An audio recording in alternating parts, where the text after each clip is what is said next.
You ever stand so still for so long that you forget you're a person? That you have a name, a heartbeat, a mother who worries?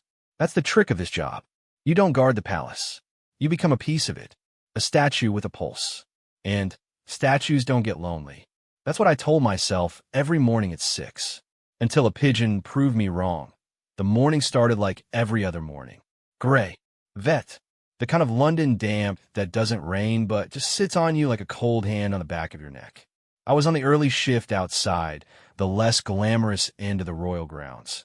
Not the main gate where the tourists cluster 3 deep for Instagram reels.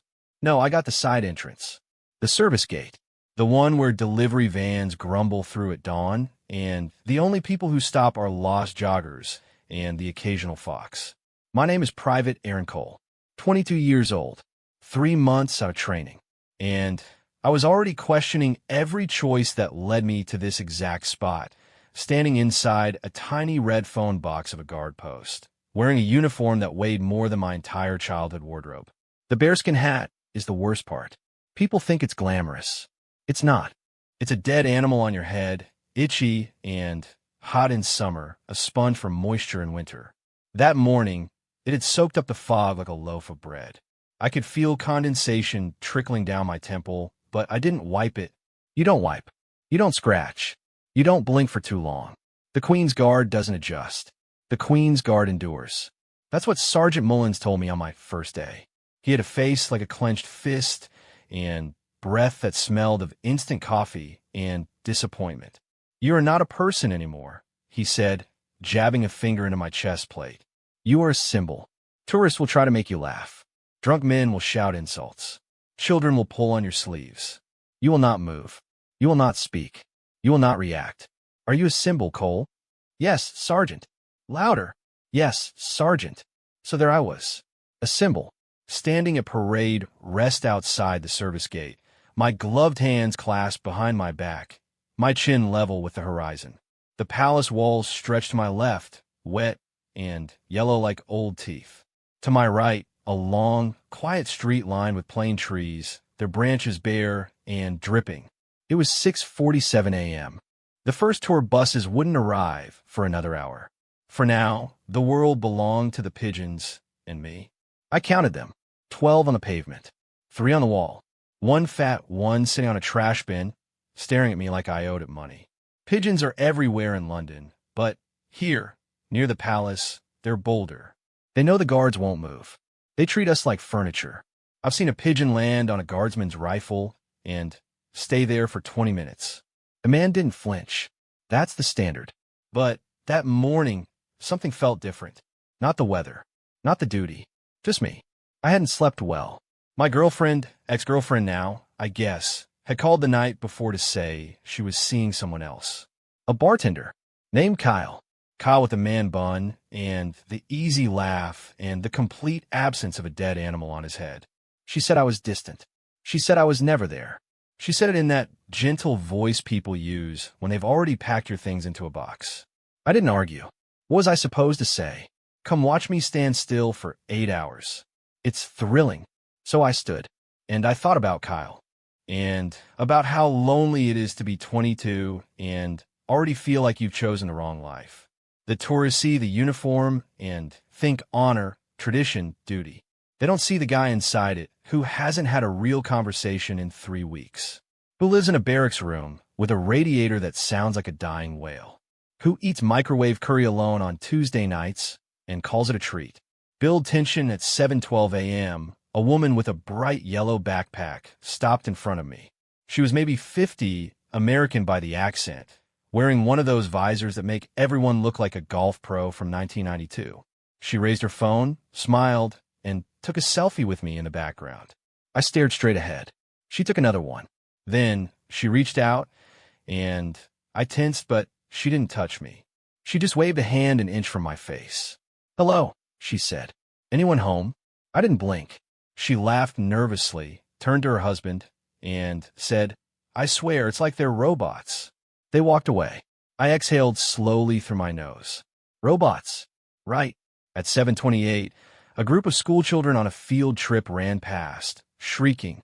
One boy stopped and stared at me for a full 30 seconds.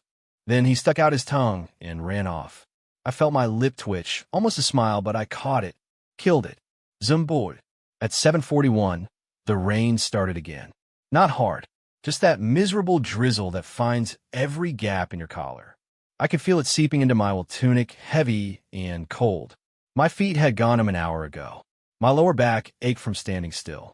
And the loneliness, the real loneliness, not the romanticized movie kind, settled into my chest like a stone. That's when I heard the flutter. At first, I thought it was a leaf, something blown by the wind. But the sound was too deliberate, too close. A soft whir of wings, then a gentle thump against my shoulder. Something landed on me. Something small, warm, alive. My first instinct was to shake it off. That's the training. You're not a perch. You're not a statue for wildlife. You maintain your bearing. You do not acknowledge. You endure. But I didn't shake, because as soon as the thing settled, I felt its little feet grip the fabric of my tunic. Tight, clinging, like it was holding on for dear life. And then it stopped moving. I couldn't see it without breaking my posture. But I knew what it was. I'd seen 100 of them that morning. A pigeon. A gray, scruffy, ordinary London pigeon. It had landed on my right shoulder, right on the epaulette, and now it was just sitting there. My heart started beating faster. Not from fear. From something else. Something I didn't have a name for. I should have reported it. Protocol is clear. Any contact with the public, or any animal, must be logged. Sergeant Mullins would want to know. There's a whole form. Incident report. Wildlife interaction. I'd have to write down the time, the location, the species. Maybe even get a witness statement. But I didn't report it. Because the pigeon wasn't a disruption. It wasn't an incident.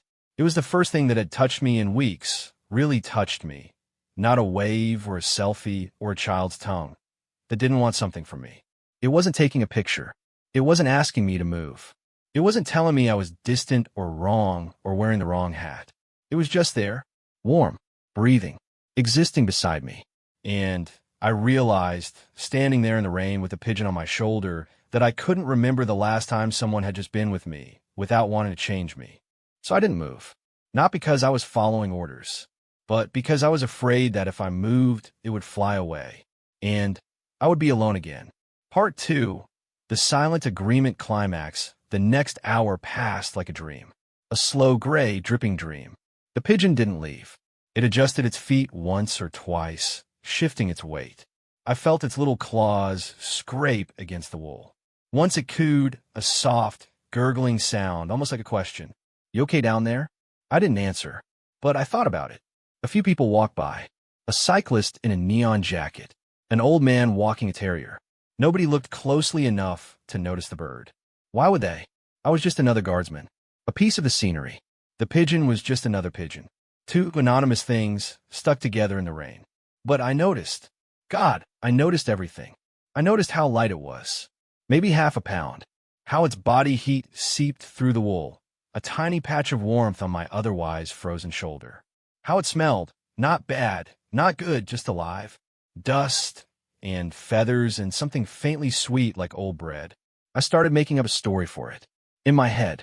Don't judge me. You try standing still for 8 hours with nothing but your own thoughts. You'll start naming pigeons, too. I called him Barnaby, because he looked like a Barnaby. Old, slightly scruffy, a little bit tired, but still showing up every day. Barnaby the pigeon, my new shift partner. I wondered if Barnaby was lonely, too. Pigeons mate for life, I think. Or maybe that's swans. I wasn't sure. But Barnaby didn't have a band on his leg. No signs of a flock. Maybe he'd been left behind. Maybe he was just another creature standing in the rain, trying to look like he belonged somewhere. At 8:15, the first real wave of tourists arrived. A double-decker bus pulled up, and 30 people spilled out, clutching umbrellas and guidebooks. They headed for the main gate, but a few stragglers wandered toward my post. A young couple. The woman was taking a video. The man was pointing at the palace walls and saying something about the Victorian era. The woman's camera swept past me. Then it stopped. Swept back. Oh my God, she said. There's a bird on his shoulder. The man looked. No way. It's just sitting there. They walked closer. I stared ahead. My heart was pounding now. This was the moment. They would see. They would take pictures. Someone would post it online. The video would go viral. Lazy pigeon mistakes royal guard for tree. And then Sergeant Mullins would see it. And then there would be questions. And then I would have to explain why I didn't shake the bird off. Why I didn't report it. Why I chose to let it stay. I couldn't explain that. Not to Mullins. Not to anyone. Because I was lonely, Sergeant. Because a pigeon felt like a friend, Sergeant. Because I haven't felt a kind touch in months, and this was the closest I could get. The woman raised her phone. The man laughed. Does it move? He asked. I don't think so, she said. Maybe it's fake. Like a prop. A prop pigeon. It's the British. They're weird. They took their video and walked away. I exhaled. They thought it was a trick. A gimmick. Part of the show. They didn't know the truth. Nobody knew. Just me and Barnaby. At 8:47, a little girl noticed. She couldn't have been more than 6. Red boots, a pink raincoat, pigtails that stuck out from under her hood. She was holding her mother's hand, dragging behind, not interested in the palace or the guards or any of it. But then she saw Barnaby. She stopped, tugged her mother's hand. Mummy, look, the soldier has a friend. Her mother glanced over, distracted, already pulling out her phone to take a picture of the main gate. That's nice, sweetie. Come on. But, Mummy, come on, we'll miss the changing of the guard. The little girl looked back at me as she was dragged away. Her eyes were wide and curious. She didn't smile. She didn't wave. She just looked, like she understood something the adults didn't. And then she was gone. Barnaby cooed again, louder this time. I felt the vibration through my shoulder, right into my bones. It was ridiculous, absurd. A grown man in a bearskin hat, emotional over a pigeon. But my eyes started to sting. Not from the rain. I blinked hard. Once. Twice. You're allowed to blink. That's not breaking protocol. At 9:03, something changed. A man approached. Not a tourist. He was in a suit. A nice one, charcoal gray, well-fitted. Expensive shoes. He walked with the kind of confidence that comes from having never been told to stand still for 8 hours. He was on his phone, speaking in a low, urgent voice. Something about a contract. Something about a deadline. He wasn't looking where he was going. He was walking right toward my post. Not toward me, toward the gate. But his path would bring him within inches of my left side. The pigeon side. I tensed. Not my body, I kept my posture. But inside, every muscle locked. If he startled Barnaby, the bird would fly, probably right into the man's face. There would be a scene, a commotion. The man would shout. Someone would call security. And then the pigeon would be gone, and I would be alone again. The man kept walking. 10 feet away. 5 feet. Barnaby shifted. I felt his claws tighten. 3 feet. The man looked up from his phone. Saw me. Didn't register the bird. Just saw a guardsman and stepped slightly to the right, giving me a wide berth. He passed without incident. The phone call continued. The contract remained undiscussed. Barnaby relaxed. And I realized in that moment that I had just made a choice. A real choice. Not a protocol choice. Not a symbol choice. A human choice. I had wanted the pigeon to stay. I had willed it to stay. And somehow impossibly it had. Resolution at 10 a.m. My relief arrived. Private Daniel Okonkwo. Tall. Smiling. The kind of guy who makes the uniform look easy. He walked up with a thermos of coffee and a bounce in his step. And then he stopped. Stared. Opened his mouth. Closed it. Aaron, he said very quietly. There's a pigeon on your shoulder. I know. Has it been there long? I hesitated. A couple hours. Daniel blinked. Then, he did something I didn't expect. He didn't laugh. He didn't call for Sergeant. He didn't pull out his phone. He just looked at me. Really looked. And said, You okay? And that's when I almost broke. Not because of the pigeon. Not because of the rain. But because someone finally asked. A real question. Not are you a symbol, but are you okay? I swallowed. I don't know, I said. Maybe not. Daniel nodded. He didn't push. He just stood there, next to me, both of us facing the palace. The rain had slowed to a mist. The tourists had moved on to the main gate. For a moment, it was just the two of us and the pigeon. You have to move eventually, Daniel said. Shift change. I know. He'll fly away. I know. Daniel sighed. All right. On three. 1, 2. I didn't wait for three. I turned my head slowly, gently, and looked at Barnaby for the first time. He was smaller than I expected. Scruffier. One of his tail feathers was bent at a weird angle. His eyes were bright and black like little beads. He looked at me. I looked at him. Thanks, I whispered. Just a breath. Just for us. Then I lifted my shoulder just an inch. Barnaby fluttered his wings. He didn't leave immediately. He hopped once, twice, onto the edge of my bearskin. Then he launched himself into the air, circled once, low, just above my head, and flew toward the plane trees. He landed on a branch, shook out his feathers, and watched. Daniel handed me his thermos. You want to talk about it? Not really. Okay. We stood there for another minute. The palace loomed behind us, old and indifferent. The tourists laughed somewhere in the distance. A bus honked. A siren wailed. London did what London always does. Kept moving. But I didn't move. Not yet. I was still a symbol for a few more seconds. Still a statue. Still a guard. But I was also a man who had let a pigeon stay. A man who had chosen warmth over protocol. A man who had been so desperate for company that he had found it in a scruffy bird with a bent tail feather. And somehow that felt like the bravest thing I had ever done. I reported it in the end. Not the way I was supposed to. Not on the official form. Sergeant Mullins never found out. The internet never got its viral video. The palace never issued a statement about Pigeongate. But I reported it. In my own way. That night, back in my barracks room, with the radiator wheezing and the microwave curry cooling on the desk, I opened a notebook. A plain black one.